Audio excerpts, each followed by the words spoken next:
खरमास 2025 तिथि, पूजन विधि, व्रत, कथा और महत्व। खरमास क्या है? खरमास एक विशेष समय अवधि है जो तब आता है जब सूर्यदेव गुरु बृहस्पति की राशि धनु या मीन में प्रवेश करते हैं। इसे मलमास भी कहा जाता है। इस दौरान सभी मांगलिक और शुभ कार्य वर्जित माने जाते हैं, जैसे विवाह, मुंडन, गृह प्रवेश, यज्ञोपवीत आदि। खर का अर्थ होता है गधा। एक कथा के अनुसार जब सूर्यदेव के रथ के घोड़े थक गए थे, तब एक गधे ने उनका रथ खींचा था। उसी कारण इस महीने को खरमास कहा गया। खरमास 2022 की तिथि, प्रारंभ 30 मार्च 2020, समाप्ति 8 अप्रैल 2019। ये सूर्य के मीन राशि में प्रवेश और मेष राशि में पुनः आगमन पर निर्भर करता है। खरमास में पूजन विधि, विशेष रूप से शिव और विष्णु नियम। ब्रह्म मुहूर्त में उठें, शुद्ध स्नान करें, शुद्ध वस्त्र धारण करें, सूर्य को तांबे के लोटे से जल में लाल फूल और रोली मिलाकर अर्घ्य दें, गायत्री मंत्र या आदित्य हृदय स्तोत्र का पाठ करें, भगवान शिव का पूजन, शिवलिंग का दूध, शहद, बेलपत्र, धतूरा से अभिषेक करें, नमः शिवाय या महामृत्युंजय मंत्र का जप करें, शिव चालीसा, शिवाष्टक, रुद्राष्टक का पाठ करें, शिवरात्रि और सोमव्रत का पालन करें, श्रीहरि विष्णु का पूजन, तुलसी दल अर्पित करें, शंख में जल भरकर अभिषेक करें, नान नमो भगवते वासुदेवाय का जाप करें, भगवद गीता, विष्णु सहस्त्रनाम का पाठ करें। खरमास की पौराणिक कथा थी। पौराणिक मान्यता के अनुसार एक बार सूर्यदेव का रथ खींचने वाले घोड़े थक गए और चलने से मना कर दिया।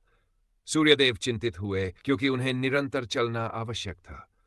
तब एक गधा खर उनके पास आया और बोला, हे प्रभु, मैं आपके रथ को खींच सकता हूं।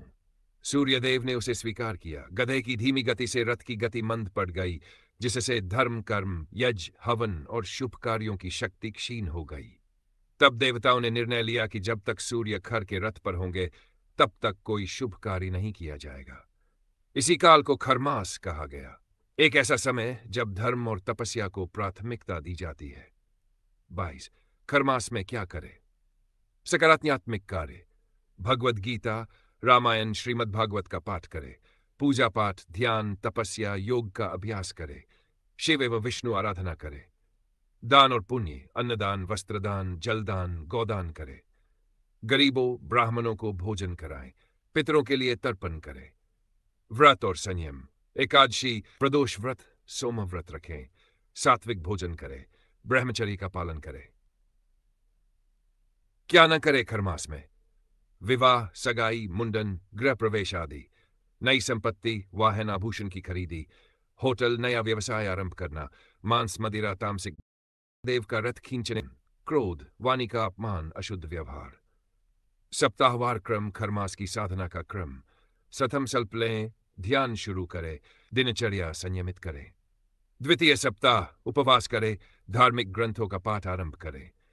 तृतीय सप्ताह शिव एवं विष्णु की उपासना गहन करें, मौन और ध्यान बढ़ाएं। चतुर्थ सप्ताह पूर्णता की ओर जाए, दान पुण्य करें, आत्मचिंतन करें। सूर्य को अर्घ्य दें, हवन करें, शिव विष्णु पूजा से मास का समापन करें।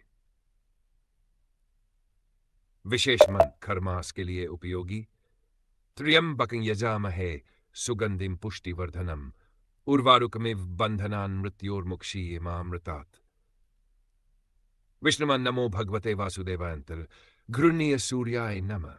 निष्कर्ष, खरमास शुभ कार्यों से विराम नहीं, बल्कि आत्मा की ओर लौटने का समय है।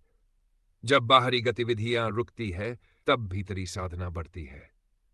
यह समय शिव की तपस्या और विष्णु की भक्ति के लिए सर्वोत्तम माना जाता है।